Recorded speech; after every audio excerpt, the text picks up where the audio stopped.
നമ്മൾ കണ്ട സിനിമയെ കുറിച്ച് ശശി എന്താ റിവ്യൂ എഴുതാൻ പോകുന്നത്? എന്താ എഴുതണം? നല്ലതാണെന്ന് എഴുതടോ, എനിക്കിഷ്ടപ്പെട്ടു. ഓ, സൂക്കേടുകാരുടെ കഥയായതുകൊണ്ടായിരിക്കും ഡോക്ടർ സാറിനെ പിടിച്ചുപോയത്. എനിക്കിഷ്ടപ്പെട്ടില്ല. നിങ്ങൾ പത്രക്കാരിങ്ങനെ ഭയങ്കര സിനിക്ക, താൻ പ്രത്യേകിച്ചും. ആ, ഞാനിങ്ങനെ ഇഷ്ടപ്പെട്ടില്ലെങ്കിൽ ഇഷ്ടപ്പെട്ടില്ലെന്ന് തന്നെ പറയും.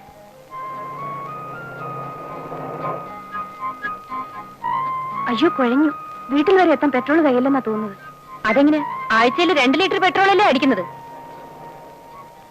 ആ, ദേ ആ കാണുന്ന പങ്കി നടിക്കാം.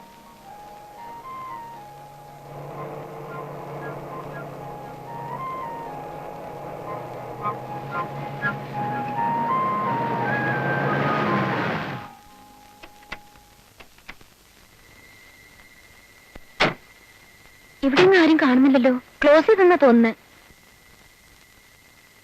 ദാ 10 മണി കഴിഞ്ഞ് വിൽപ്പനയില്ലെന്ന്. ഇനിയിപ്പോ എന്ത് ചെയ്യും? സാരില്ല, നമുക്ക് പോയി വിളിച്ചു നോക്കാം. വാ.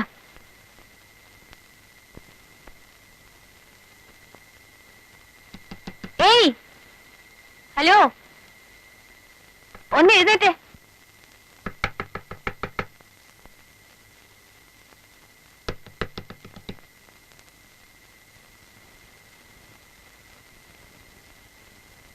പെട്രോൾ, കുറച്ച് പെട്രോൾ വേണം. അയ്യോ, അങ്ങനെ പറയല്ലേ, ഞങ്ങൾ പാവം പെണ്ണുങ്ങളല്ലേ, പ്ലീസ്.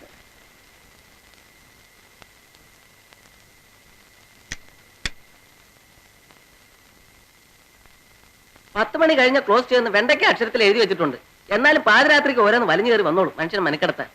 ഇതൊക്കെ എവിടുന്ന് കുറ്റും പറിച്ചു വരുന്ന ആർക്കറിയാം. ആ, എത്ര അടിക്കണം? 5 അല്ല 10 അല്ല 5 മതി. ഒരു 10 അടിക്കണ്ട സുമേ, നാളെ വണ്ടി പിന്നെ വഴി കിടക്കും. പിശുക്കി. എടി, ഞാനൊരു പാവം സർക്കാർ ഡോക്ടറാ. മാസം മാസം ഡോക്ടർ വരുന്നുണ്ടല്ലോ ഗൾഫിൽ നിന്ന്, ഡോളറായിട്ടും ദിനാറായിട്ടും ഒക്കെ. അതെ അതെ, എന്റെ കെട്ടിയൻ അവിടെ കിടന്ന് കഷ്ടപ്പെട്ട് കാശുണ്ടാക്കുന്നത് എനിക്കിവിടെ പെട്രോൾ കത്തിച്ചു കളയാനല്ല. അപ്പൊ ഒരു കാര്യം ചെയ്യ്, തീരുമാനിച്ചിട്ട് അടുത്ത പങ്കി പോയി അടിച്ചേര്. അയ്യോ, ചതിക്കല്ലേ. എന്നാ പിന്നെ വേഗം പറ, എത്ര അടിക്കണം? 10. 5, 10. മനുഷ്യനെ കിടത്തി ഉറക്കില്ല, ഓരോന്ന് വലിഞ്ഞു കയറി വന്നു.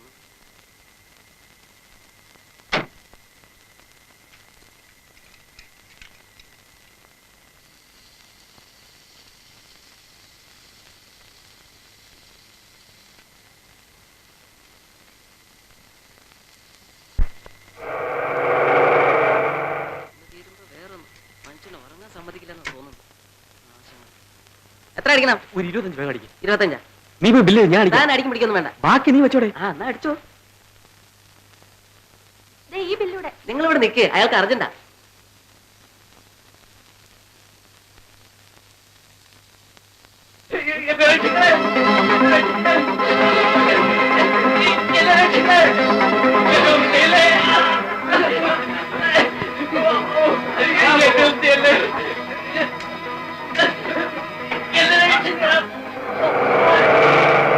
പോൾ മാത്യു, പോൾസ് ആൻഡ് ഫിഷറീസിന്റെ ഡയറക്ടറാ. തട്ടിക്കൊണ്ടുപോ.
ഇദ്ദേഹത്തെ വേഗം ഹോസ്പിറ്റലിൽ എത്തിക്കും.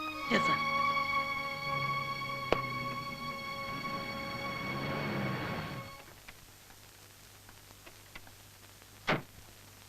നിങ്ങളാണല്ലേ ഫോൺ ചെയ്തത്? അതെ. വളരെ നന്ദി. അല്പം കൂടെ ഒന്ന് ബുദ്ധിമുട്ടണം. നിങ്ങൾ രണ്ടുപേരും സ്റ്റേഷൻ വരെ ഒന്ന് വരണം. ഞാൻ പത്രാഫീസിൽ പോയി ഈ ന്യൂസ് ഒന്ന് റിപ്പോർട്ട് ചെയ്തിട്ട് വരാം. ഓ, റിപ്പോർട്ടറാണല്ലേ? അതെ. ഏത് പത്രത്തിന്റെ? കേരള രമ. I see. വേഗം പോയിട്ട് വരും. Thank you sir.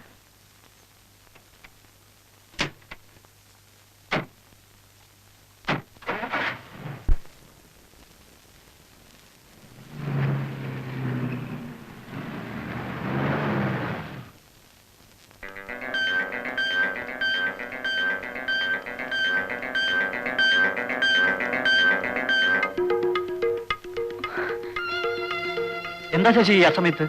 അതൊക്കെ പിന്നെ പറയാം.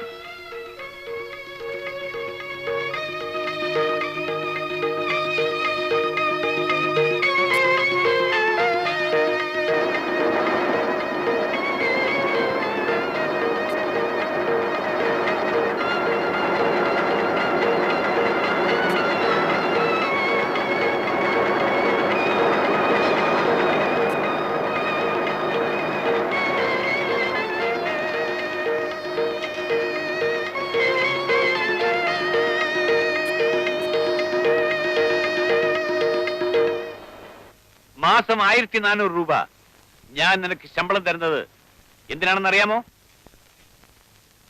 ചോദിച്ചു കേട്ടില്ലേ? ന്യൂസ് റിപ്പോർട്ട് ചെയ്യാൻ. ന്യൂസ് റിപ്പോർട്ട് ചെയ്യാൻ. എന്നിട്ട് നീ എന്താ ചെയ്യുന്നത്?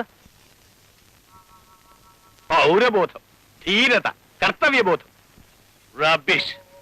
പൗരബോധം വിൽക്കാനല്ല ഞാൻ ഈ പത്രം നടത്തുന്നത്. ആയിരക്കണക്കിന് രൂപ മാസശമ്പളം കൊടുത്ത് എഡിറ്റർമാരെ റിപ്പോർട്ടർമാരെ ഞാൻ വെച്ചിരിക്കുന്നത് എന്തിനാണെന്ന് അറിയാമോ? I want news. എനിക്ക് വേണ്ടത് വാർത്തകളാണ്, ഹോട്ട് ന്യൂസ്. ഭാഗ്യത്തിന് ഇന്നലെ രാത്രി നിനക്കൊരു കിഡ്നാപ്പിംഗ് ന്യൂസ് കിട്ടി. നശിപ്പിച്ചു കളഞ്ഞു. സർ, ഞാനിവിടെ രാത്രി തന്നെ റിപ്പോർട്ട് ചെയ്തിരുന്നു. നമ്മുടെ പത്രത്തിലല്ലേ അത് ഏറ്റവും നന്നായി കവർ ചെയ്തത്? നീ ഈ പത്രങ്ങൾ കണ്ടോ? ഇന്നത്തെ എല്ലാ പത്രത്തിലെയും പ്രധാന വാർത്ത അതാണ്. നമ്മുടെ പത്രത്തിൽ മാത്രം ഈ ന്യൂസ് വരുമായിരുന്നു. നീ ശ്രദ്ധിച്ചിരുന്നെങ്കിൽ അങ്ങനെ സംഭവിക്കില്ലായിരുന്നു. പെട്രോൾ പങ്കിൽ വെച്ച് നീ പോൾ മാത്യുവിനെ തിരിച്ചറിഞ്ഞു. ഗുഡ്. അവരറിയാതെ നീ അവരെ ഫോളോ ചെയ്യണമായിരുന്നു. എവിടെയാണ് അയാളെ ഒളിപ്പിച്ചിരിക്കുന്നത് മനസ്സിലാക്കിയതിനു ശേഷം നീ നേരെ ഇവിടെ ഒന്ന് റിപ്പോർട്ട് ചെയ്തിരുന്നെങ്കിൽ പോൾ മാത്യു എന്ന വ്യവസായ പ്രമുഖനെ തട്ടിക്കൊണ്ടുപോയ വാർത്ത നമ്മുടെ പത്രത്തിൽ മാത്രം വരുമായിരുന്നു. സർ, ഞാൻ പോലീസിൽ അറിയിച്ചില്ലായിരുന്നെങ്കിൽ ഒരുപക്ഷെ അദ്ദേഹത്തിന്റെ ജീവൻ അപകടത്തിലാകുമായിരുന്നു. പോൾ മാത്യു നിന്റെ ആരാ? തട്ടിക്കൊണ്ടു പോകുന്നവരെ രക്ഷപ്പെടുത്താനുള്ള ചുമതല പത്രക്കാർക്കല്ല. അതിനിവിടെ പോലീസുണ്ട്. അതും പോരെങ്കിൽ പട്ടാളമുണ്ട്. അവർ രക്ഷപ്പെടുത്തുകയോ ശവം കണ്ടെടുക്കുകയോ ഒക്കെ ചെയ്തോളും. നമുക്ക് ആവശ്യം വാർത്തകളാണ്, പൗരബോധമല്ല. മനസ്സിലായോ? Yes, sir. പൊയ്ക്കോ.